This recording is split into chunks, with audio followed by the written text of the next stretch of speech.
Photosynthesis mechanism दो step में होगा, एक लाइट रिएक्शन, दूसरा डार्क रिएक्शन। लाइट रिएक्शन जिसे हम क्या कहते हैं, light dependent reaction, dark reaction जो कि लाइट इंडिपेंडेंट रिएक्शन। तो लाइट रिएक्शन को समझने से पहले हमें यह क्लियर होना चाहिए कि ये किस पोजीशन पे होता है। लाइट रिएक्शन होगा थालेक्वाइड, हमने पढ़ा है क्लोरोप्लास्ट की स्ट्रक्चर में कि थालेक्वाइड जो कि कॉइन लाइक स्ट्रक्चर होते हैं वो डबल मेम्ब्रेन बाउंड ऑर्गेनेल, और जब ये थाइलेक्वाइड आपस में मिलेंगे तो बना लेंगे ग्रेना, मीन्स स्टाक हो जाएंगे जब थाइलेक्वाइड तो ग्रेना बने। इस लिहाज से थाइलेक्वाइड के दो रीजन्स हो गए, एक रीजन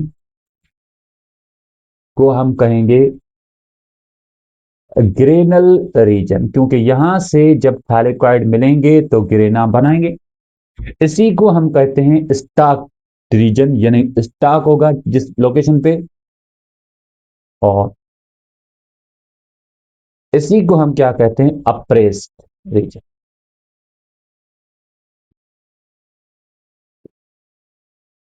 बाकी जो साइड होगी वो इसकी अपोजिट, मींस ये जो साइड होगी इसे हम कहेंगे अग्रेना,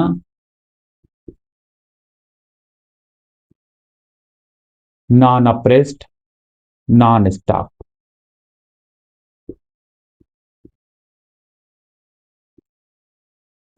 ओके। और थाइलेक्वाइड की लोकेशन के हवाले से, इसकी स्ट्रक्चरल लोकेशन के हवाले से दो साइड होंगी। एक साइड जो कि थाइलेक्वाइड के बाहर से होगी, यानी क्लोरोप्लास्ट के अंदर वाली रीजन, उसे हम कहेंगे स्ट्रोमल रीजन या मा, और जो इसका इनर रीजन होगा उसे हम कहेंगे ल्यूमिनल रीजन और ल्यूमेन ऑफ थाइलेक्वाइड। अगर पोजीशन क्लियर हो गई कंपोनेंट्स की तो लाइट रिएक्शन इजी है। जैसे इसका पहला कंपोनेंट डिस्कस करते हैं, कौन सा, PS2। याद रखिए PS2 PS1 फिक्स्ड रीजन होते हैं, मतलब फिक्स्ड पोजीशन होती होगी इनकी। जैसे PS2 अप्रेस्ड रीजन में होगा, थाइलेक्वाइड मेम्ब्रेन के अप्रेस्ड रीजन में यहां PS2। इसके आगे जो रीजन होगा, मतलब मॉलिक्यूल होगा, वो primary electron acceptor. Next electron carriers होंगे, और इलेक्ट्रॉन कैरियर्स तीन होंगे, जैसे प्लास्टोक्वाइनिन, साइटोक्रोम बी एंड एफ। ये साइटोक्रोम बी एफ कॉम्प्लेक्स दो प्रोटीन का, बी एंड एफ का। उसके आगे हम क्या डिस्कस करेंगे, प्लास्टोसाइन। अब ये तीनों जो रेड पेन से हमने लिखे हुए हैं, ये इलेक्ट्रॉन कैरियर्स हैं और इनकी पोजीशन फिक्स नहीं होती। Then after primary, sorry, PS1 photo system 1, उसके आगे प्राइमरी इलेक्ट्रॉन एक्सेप्टर, फिर से नेक्स्ट उसमें दूसरा इलेक्ट्रॉन कैरियर फेराडॉक्सिन। फेराडॉक्सिन के बाद इसमें लास्ट कंपोनेंट जो है, that is called NAD reductase complex. और इसकी नॉन अप्रेस्ड रीजन में एक और कंपोनेंट जिसको हम क्या कहेंगे, ATP सिंथेस कॉम्प्लेक्स।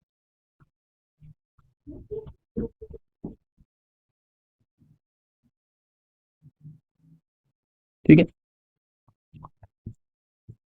फोकस करिए कि PS2 अप्रेस्ड रीजन यानी granal region, primary electron acceptor है प्लास्टोक्वाइनिन, साइटोक्रोम BF, प्लास्टोसाइनिन।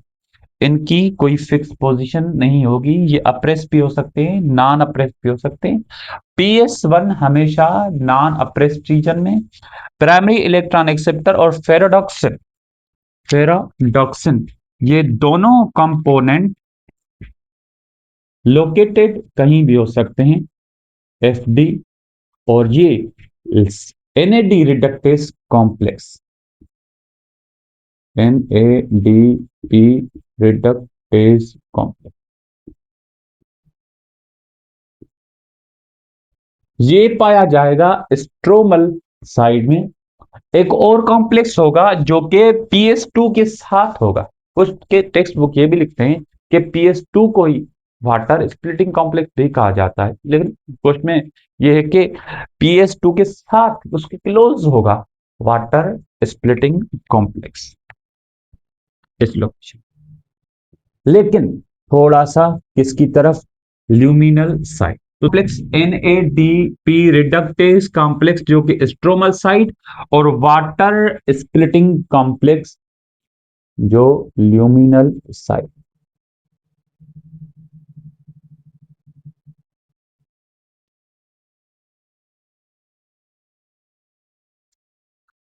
तो वाटर स्प्लिटिंग कॉम्प्लेक्स की एक दूसरी मेन पॉइंट यह है कि इसमें ट्रांजिशन एलिमेंट्स होते हैं, इसमें क्लस्टर ऑफ ट्रांजिशन एलिमेंट होगा, जैसे जिंक एंड मैंगनीज।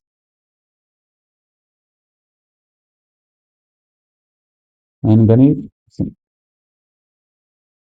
इनका बहुत कमाल है, वाटर स्प्लिटिंग कॉम्प्लेक्स। और ये कंपोनेंट एटीपी सिंथेस कॉम्प्लेक्स जो कि फिर भी किस लोकेशन पे होगा, नॉन अप्रेस्ड साइट, मतलब यहां भी हो सकता है, इस लोकेशन पे भी, इस लोकेशन पे, इस पे भी, लेकिन इस लोकेशन पे एटीपी सिंथेस नहीं हो सकता। एटीपी सिंथेस,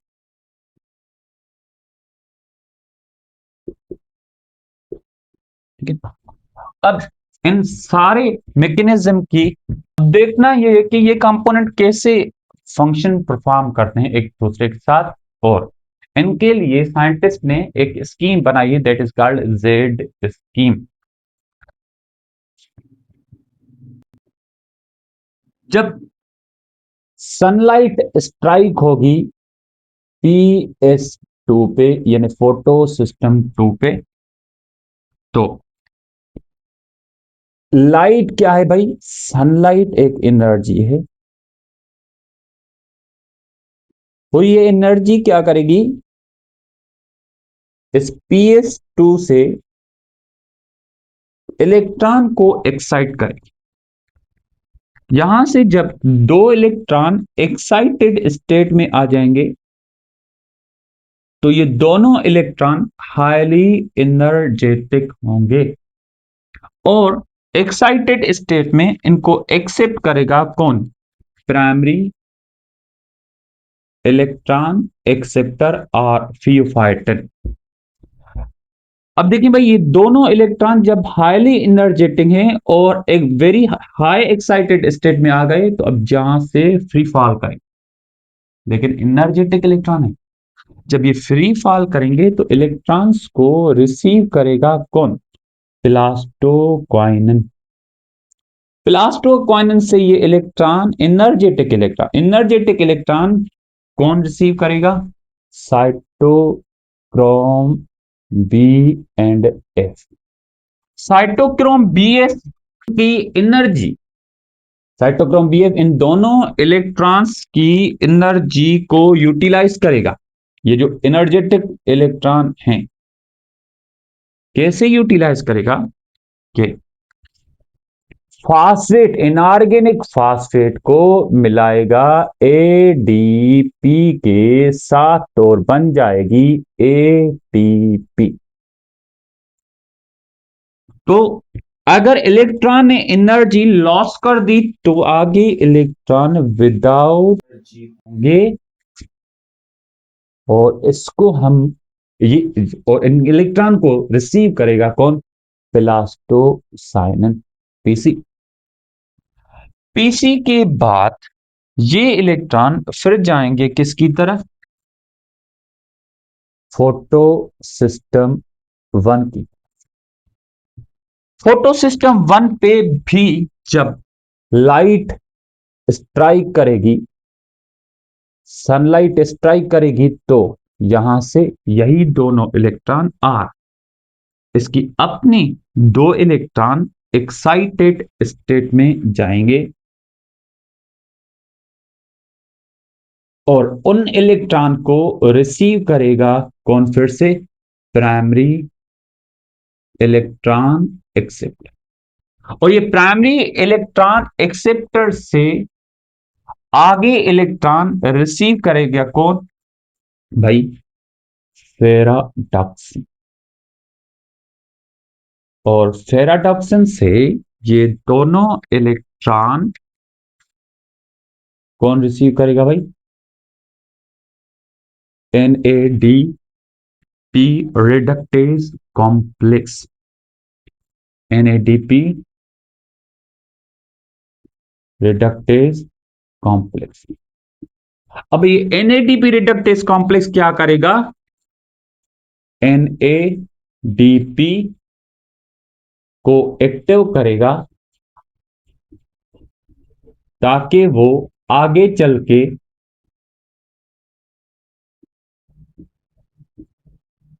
प्रोटॉन्स भी रिसीव कर सके। बात यह है कि इन दो प्रोडक्ट्स को देखना है। हमें दो प्रोडक्ट मिली, एक NADPH, दूसरी प्रोडक्ट मिली ATP। लेकिन इससे भी बड़ा क्वेश्चन है। कौन सा क्वेश्चन? सर, PS2 पे जब लाइट ने स्ट्राइक किया था, यहां से 2 इलेक्ट्रॉन इमिट हुए थे। अब कंटिन्यूसली जब अगर लाइट इस पे हिट करती रहे, 2 इलेक्ट्रॉन निकलते रहे, तो यहां तो इलेक्ट्रॉन्स की कमी हो जाएगी। कमी को कौन पूरा करेगा? कमी को पूरा करेगा वाटर स्प्लिटिंग कॉम्प्लेक्स। इसके साथ ये वाटर स्प्लिटिंग कॉम्प्लेक्स, या जिसे हम फोटोलाइसिस कॉम्प्लेक्स कहते हैं, फोटोलाइसिस कॉम्प्लेक्स, ये क्या करेगा? फोटोलाइसिस करवाएगा, मींस वाटर को ब्रेक करेगा। सर, वाटर को कैसे? क्या वाटर मॉलिक्यूल को वाटर के से अलग करेगा? हाइड्रोजन बॉन्ड को ब्रेक करेगा? नहीं। क्या हाइड्रोजन को ऑक्सीजन से अलग करेगा? नहीं। याद रखिए, उससे भी ज्यादा डीप लेवल पे ब्रेक करेगा। मीन्स ऑक्सीजन को तो सेपरेट करेगा ही, लेकिन हाइड्रोजन से इलेक्ट्रॉन्स और प्रोटॉन्स को भी सेपरेट करेगा। इस डीप डीप लेवल की ब्रेक डाउन सिर्फ वाटर स्प्लिटिंग कॉम्प्लेक्स ही कर सकता है, और कोई भी एनर्जी नहीं करती। मतलब जैसे कि हम कितनी भी हीट डायरेक्टली दे दे, ये काम नहीं होगा। ये सनलाइट के अकेले का काम बस की बात नहीं, क्योंकि सनलाइट किसी भी वाटर क्लाउड पे जब स्ट्राइक होती है, तो वहां सिर्फ हाइड्रोजन बॉन्ड ब्रेक होते हैं। लेकिन याद रखिए, यहां सिर्फ हाइड्रोजन बॉन्ड ब्रेक नहीं हो रहा। अब क्यों? उसको भी हम समझ लेते हैं, क्यों, कैसे। याद रखिए, क्या वाटर ब्रेक होगा? कैसे वाटर ब्रेक होगा? इन 2 इलेक्ट्रॉन्स, जो कि फिर से इसकी PS2 की कमी पूरी करेंगे, और 2 प्रोटॉन्स एंड ऑक्सीजन का मॉलिक्यूल, हाफ ऑक्सीजन। लेकिन 2 वाटर का मॉलिक्यूल लेंगे तो कंप्लीट ऑक्सीजन का मॉलिक्यूल। दूसरा कॉन्सेप्ट क्या है कि साइंटिस्ट बताते हैं कि अगर PS2 पे लाइट स्ट्राइक होगी, यहां से 2 इलेक्ट्रॉन एमिट होंगे, यही इलेक्ट्रॉन PS1 की तरफ आ जाएंगे, फिर यहां से 2 इलेक्ट्रॉन सेम एक्साइटेड स्टेट में जाएंगे। लेकिन दूसरा कॉन्सेप्ट भी बता रहे हैं कि PS2 और PS1 पे सेम टाइम पे लाइट स्ट्राइक करेगी।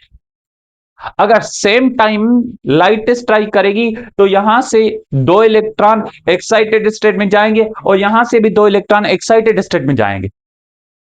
अगर यहां से यानी PS2 से जो 2 इलेक्ट्रॉन एक्साइटेड स्टेट में जा रहे हैं, उनकी प्रोडक्ट हमें मिल रही है एटीपी, और जो PS1 से दो इलेक्ट्रॉन एक्साइटेड स्टेट में जा रहे हैं उनसे हमें मिल रही है NADPH।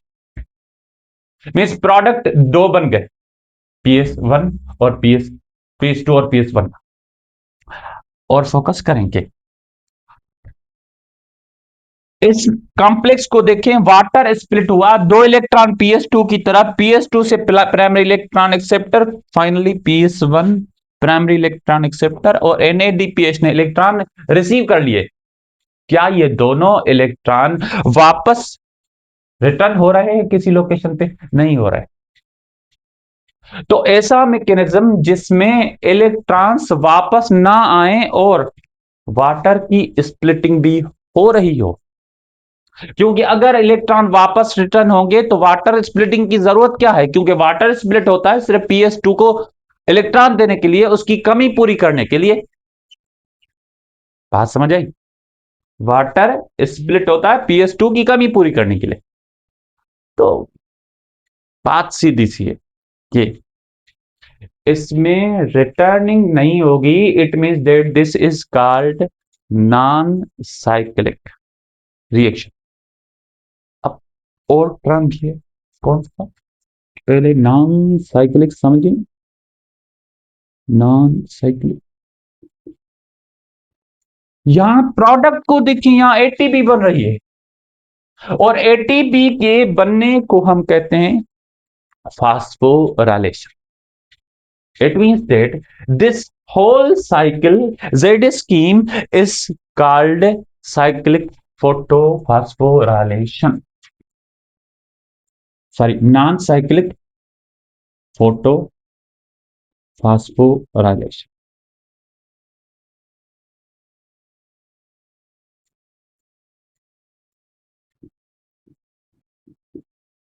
फिर से टर्म्स को देखें।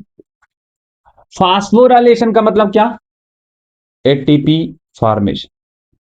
सर एटीपी फॉर्मेशन किसकी प्रेजेंस में हो रही है? लाइट की प्रेजेंस में, और इलेक्ट्रॉन रिटर्न नहीं हो रहे, इसलिए this is called non cyclic photophosphorylation. लेकिन दूसरी होती है साइक्लिक फोटोफॉस्फोराइलेशन। इसी लोकेशन पे क्लियर कर लेते हैं अगर आपको दिक्कत ना हो तो। अगर यहां से दो इलेक्ट्रॉन निकलते हैं PS2 से, primary electron acceptor plastoquinone cytochrome BF PS1, then primary electron ferredoxin NADP reductase complex, इसको कह दिया हमने नॉन साइक्लिक फोटोफॉस्फोराइलेशन। लेकिन जब हमने दूसरा कॉन्सेप्ट बताया था कि इलेक्ट्रॉन यहां से भी एक्साइटेड स्टेट में जाएंगे, अगर सिर्फ इलेक्ट्रॉन PS1 से एक्साइटेड स्टेट में जाएं, यहां से दो इलेक्ट्रॉन इस लोकेशन पे आए, फिर फेराडॉक्सिन, लेकिन फेराडॉक्सिन के आगे NADP रिडक्टेज की तरफ ना जाएं, वापस आए किसकी तरफ? साइटोक्रोम BF कॉम्प्लेक्स की तरफ, और साइटोक्रोम BF कॉम्प्लेक्स फिर से क्या बना है? ATP, और फिर से ये नॉन एनर्जेटिक इलेक्ट्रॉन किसकी तरफ जाएं? प्लास्टोसाइनन। प्लास्टोसाइनन के बाद किसकी तरफ? PS1 की तरफ। फिर से लाइट स्ट्राइक होगी, फिर से दो इलेक्ट्रॉन एक्साइटेड स्टेट में, एनर्जेटिक इलेक्ट्रॉन फिर से FT की तरफ, FT से साइटोक्रोम BF की तरफ, साइटोक्रोम BF से प्लास्टोसाइनन की तरफ। फिर से ये दो इलेक्ट्रॉन यहां से जो निकल रहे हैं फिर से रिटर्न हो रहे हैं, यानी यहां कमी को पूरा करने के लिए वाटर स्प्लिटिंग की जरूरत नहीं, और ना ही ये दो इलेक्ट्रॉन NAD रिडक्टेज कॉम्प्लेक्स तक पहुंचते हैं। That is why this whole piece of reaction is called cyclic reaction। और क्योंकि यहाँ ATP बन रही है, लाइट के यूज से बन रही है, तो यहाँ फोटोफॉस्फोराइलेशन तो कहेंगे, लेकिन कौन सी? Cyclic photophosphorylation.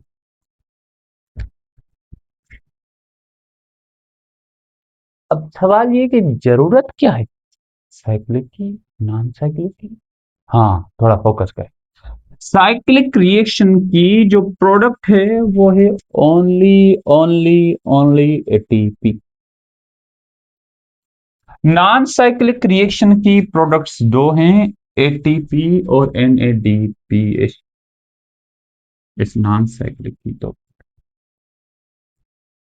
मीन्स अगर रिएक्शन के लिए NADPH और ATP दोनों चाहिए तो नॉन साइक्लिक रिएक्शन चलेगा, लेकिन अगर ATP चाहिए, सिर्फ और सिर्फ ATP चाहिए, NADPH ना चाहिए, वो उसकी कंसंट्रेशन ज्यादा हो सेल को, क्लोरोप्लास्ट को, तो उस कंडीशन में ये डायरेक्टली ज्यादा से ज्यादा साइक्लिक रिएक्शन चलाएगा। आई मींस एक ही क्लोरोप्लास्ट के अंदर दोनों रिएक्शंस हो सकते हैं। अब इसी रिएक्शन को हमें देखना है। जैसे ही सनलाइट स्ट्राइक हुई PS2 पे, तो यहां से दो इलेक्ट्रॉन किसकी तरफ पहुंच गए सर? प्राइमरी इलेक्ट्रॉन एक्सेप्टर की तरफ। और ये दो इलेक्ट्रॉन एक्साइटेड स्टेट से किसने रिसीव किए? प्लास्टोक्वाइन ने। ये दोनों इलेक्ट्रॉन किसकी तरफ आए? साइटोक्रोम BF की तरफ। हाँ, यहाँ एक बड़ी कमाल की चीज है। साइटोक्रोम BF अकेला नहीं, ये दो काम करता है। एक तो ये इलेक्ट्रॉन आगे की तरफ ट्रांसफर करेगा, लेकिन उनको बेकारी बना के फिर आगे की तरफ भेजेगा। जितना कोई चीज लेके जा रहा हो, हम उससे छीन लें, वो आगे खाली जा रहा है, साइटोक्रोम BF ऐसे कर रहा है। यहाँ दो काम करेंगे। जैसे कि साइटोक्रोम BF पहले तो दो इलेक्ट्रॉन से एनर्जी यूज कराएगा और बना लेगा ATP। मीन्स ये मिलाएगा ADP को इनऑर्गेनिक फास्फेट के साथ और ये बन जाएगी ATP। कमाल की बात ये है कि साइटोक्रोम BF प्रोटॉन पंप भी है। ये दो प्रॉपर्टीज हैं इसकी, एक तो ये ATP बनाने वाली और दूसरा ये प्रोटॉन पंप। सर ये अगर प्रोटॉन पंप है तो पंप क्या होते हैं? पंप ऐसे प्रोटीन्स होते हैं जो ATP डिपेंडेंट होते हैं। इट मींस दैट यही ATP यूटिलाइज होगी किसके लिए?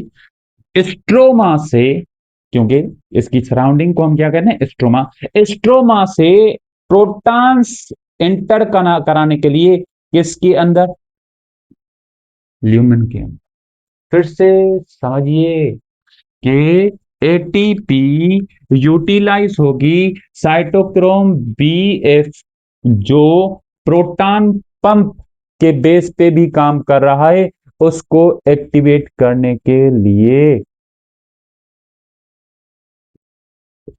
तो पंप में ATP यूज हो गई, प्रोटॉन पंप एक्टिवेट हो गया और प्रोटॉन इनफ्लक्स होगी अंदर किसकी तरफ? ल्यूमेन के अंदर, यानी प्रोटॉन की कंसंट्रेशन कंटिन्यू इंक्रीज होगी।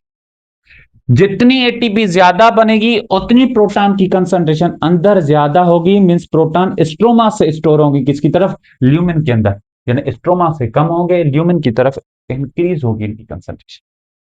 अब ये दो इलेक्ट्रॉन विदाउट एनर्जी आगे की तरफ जाएंगे किसकी? प्लास्टोसाइनिन। प्लास्टोसाइनिन से फिर किसकी तरफ? PC। और PC पे फिर से सनलाइट स्ट्राइक होगी, दो इलेक्ट्रॉन फिर से एनर्जेटिक इलेक्ट्रॉन एक्साइटेड स्टेट में जाएंगे।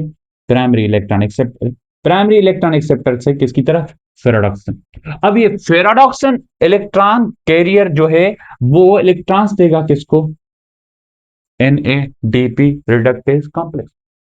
अब ये NADP reductase complex active form में हो जाए। एक्टिव फॉर्म का क्या मतलब कि NADP अकेला प्रोटॉन रिसीव नहीं कर सकता, पहले ये इलेक्ट्रॉन रिसीव करेगा, फिर ये एबल हो जाएगा, मींस रिएक्ट हो जाएगा प्रोटॉन को एक्सेप्ट करने के लिए।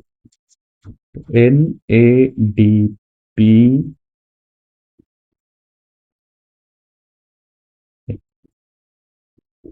अब वही बात के सर यहां से 2 इलेक्ट्रॉन ps2 से 2 इलेक्ट्रॉन एक्साइटेड स्टेट में गए तो यहां इलेक्ट्रॉन की कमी हो गई। अब इलेक्ट्रॉन की जब कमी हो गई, इस कमी को कौन पूरा करेगा? इस कमी को पूरा करेगा water splitting complex. Water splitting complex एक यूनिक कॉम्प्लेक्स है जो वाटर को इलेक्ट्रॉन प्रोटॉन की लेवल तक ब्रेक करता है। मैंने पहले भी बताया ये काम नॉर्मली हीट नहीं कर सकती, लाइट एनर्जी भी नहीं कर सकती। आपको बड़ा ज्यादा से ज्यादा टेम्परेचर देना पड़ेगा अगर इलेक्ट्रॉन प्रोटॉन सेपरेट की जाए एक एटम से। लेकिन यही काम नॉर्मल सनलाइट पे वाटर स्प्लिटिंग कॉम्प्लेक्स कर रहा है। क्यों?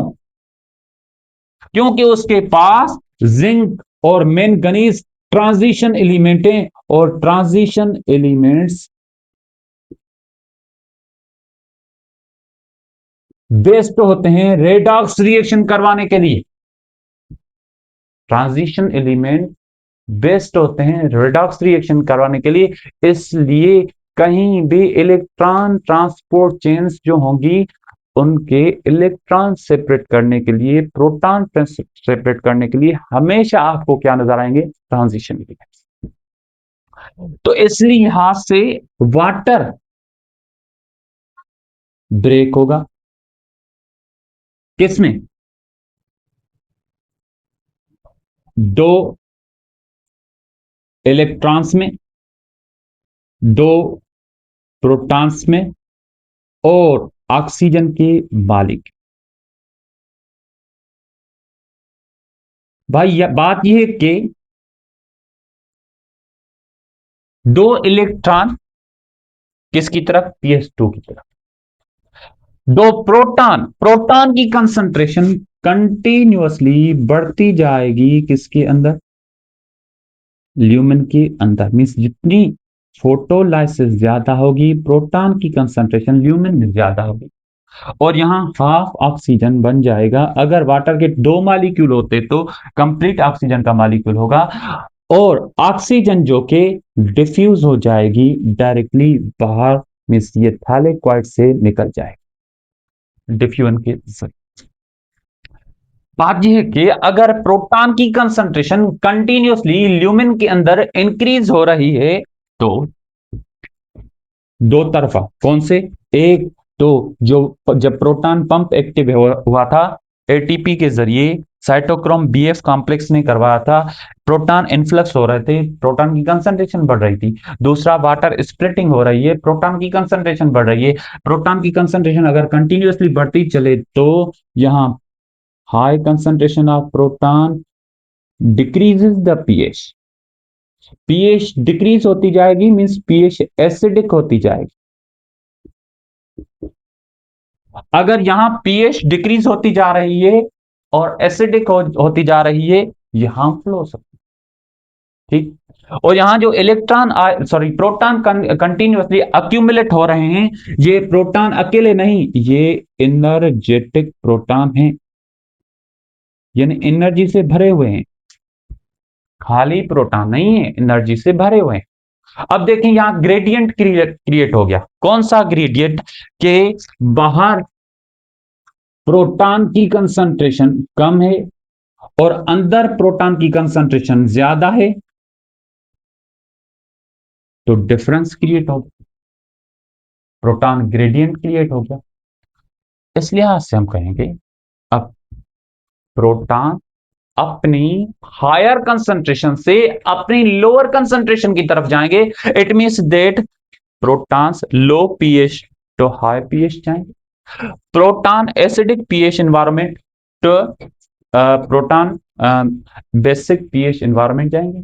प्रोटॉन्स जो कि इनर एनवायरमेंट ल्यूमेन से स्ट्रोमा की तरफ जाए। तो याद रखिए मैंने क्या कहा? PH low, acidic, high, low concentration, high concentration, और स्ट्रोमा ल्यूमेन। जब proton higher concentration to lower concentration जाएंगे और भरे हुए हैं एनर्जी के साथ, तो ये डायरेक्टली फ्यूज आउट होंगे थ्रू ऑस्मोसिस। इस प्रोटॉन यहां से निकलेंगे, कोई एनर्जी इनको नहीं चाहिए निकलने के लिए, क्योंकि higher concentration to low concentration, it means that यहां से यहां तक ये पैसिव प्रोसेस। अगर ये पैसिव प्रोसेस है तो इलेक्ट्रॉन तो भरे हुए हैं ना एनर्जी के साथ, सॉरी प्रोटॉन भरे हुए हैं एनर्जी के साथ। हाँ, तो ये एनर्जी रिलीज करेंगे, और यहां से जब ये एनर्जी रिलीज करेंगे तो ये एटीपी सिंथेस कॉम्प्लेक्स फास्फेट को मिला देगा एडीपी के साथ और बन जाएगी एटीपी। तो कंटिन्यूसली यहां प्रोटॉन की कंसंट्रेशन अब इंक्रीज होती जाएगी, और ये फाइनली प्रोटॉन जो कि स्ट्रोमा में आ गए, अब ये रिसीव करेगा कौन, NADPH प्लस H। तो दो प्रोडक्ट मिले, एक एटीपी यहां से सिंथेसिस बढ़ती गई, और दूसरे स्ट्रोमा से ये प्रोटॉन रिसीव किए किसने, NADPH प्लस H। अब बात यह कि जब proton higher concentration to lower concentration जा रहे थे, तो इस मैकेनिज्म को हमने क्या कहा, ऑस्मोसिस। क्योंकि ये केमिकल है, केमिकल ग्रेडियंट क्रिएट हुआ है, इसको हम कहेंगे कीमो ऑस्मोसिस।